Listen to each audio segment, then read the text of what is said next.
ఆఫ్ఘనిస్తాన్తో first T20 మ్యాచ్లో comfortable victory కొట్టిన team India జనవరి 14న indoor వేదికగా సెకండ్ టీ20లో తలపడనుంది.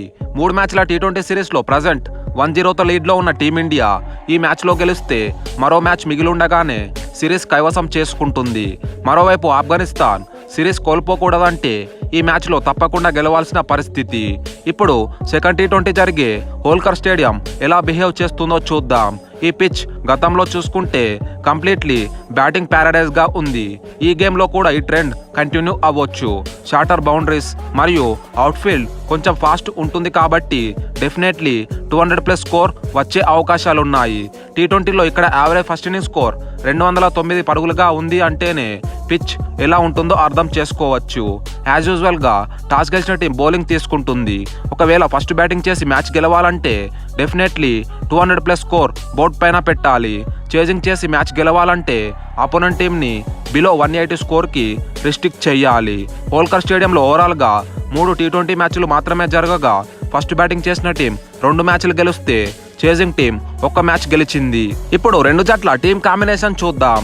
ముందుగా టీమిండియా విషయానికి వస్తే టీ20 సిరీస్ని పర్ఫెక్ట్ విన్ నోట్తో స్టార్ట్ చేసింది. మొహాలీ సర్ఫేస్లో డ్యూ ఫ్యాక్టర్ ఉన్నప్పుడు 158 రన్స్ ఎనఫ్ టార్గెట్ కాకపోయినా 28 రన్స్కే 2 వికెట్స్ కోల్పోయి కష్టాల్లో ఉన్నప్పుడు శివం దూబే వచ్చిన ఛాన్స్ని 2 చేతులతో గ్రాప్ చేసి 60 రన్స్ నాక్ ఆడగా Jitesh Sharma quick fire 31 runs చేయడంతో టీమిండియా కంఫర్టబుల్ విక్టరీ కొట్టింది. ఓపెనర్స్ ఎర్లీగా అవుట్ అయిన మిడిల్ ఆర్డర్లో యంగ్స్టర్స్ పర్ఫామ్ చేయడం టీమిండియాకి పాజిటివ్ సైన్గా చెప్పొచ్చు. 14 నెలల తర్వాత టీ20 టీంలోకి వచ్చిన రోహిత్ ఫస్ట్ మ్యాచ్లో అన్ఫార్చునేట్లీ రన్అట్ అయిన ఈ మ్యాచ్లో ఒక మంచి ఇన్నింగ్స్ రావాల్సి ఉంది.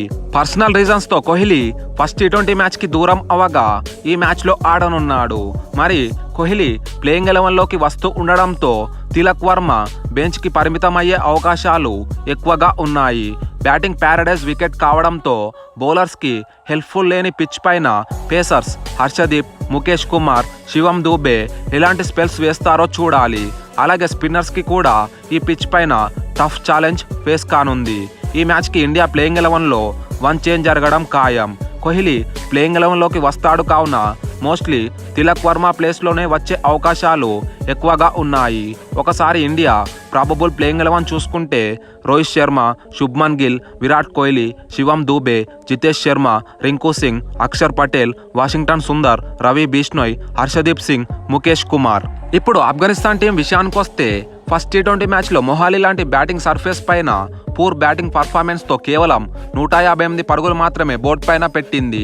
ఆఫ్ఘన్ బ్యాటింగ్ లైనప్లో ప్రజెంట్ కళ్ళంతా ఓపెనర్ రెహమానుల్లా గుర్బాస్ పైనే ఉన్నాయి.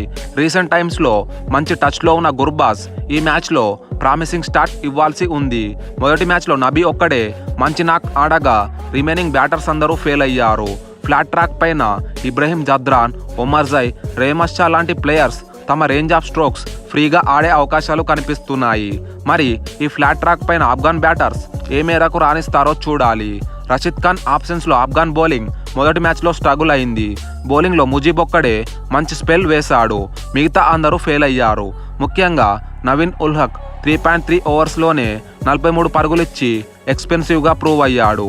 సెకండ్ టీ20కి ఆఫ్ఘనిస్తాన్ ప్రాబబుల్ ప్లేయింగ్ 11 చూస్తే మ్యాక్సిమం లాస్ట్ మ్యాచ్ ఆడిన సేమ్ టీంతోనే ఈ మ్యాచ్లో కూడా బరిలోకి దిగే అవకాశం ఉంది. India versus Afghanistan second T20 winnowing prediction చూసుకుంటే ప్రజెంట్ ఫామ్ పరంగా బ్యాటింగ్ బౌలింగ్ పరంగా చూసిన టీమిండియా చాలా స్ట్రాంగ్గా కనిపిస్తుంది. సో ఈ మ్యాచ్లో నేనైతే ఇండియా గెలుస్తుంది అనుకుంటున్నా. మీరు ఏ టీం గెలుస్తుంది అనుకుంటున్నారో కామెంట్ సెక్షన్లో తెలియజేయండి. Thanks for watching.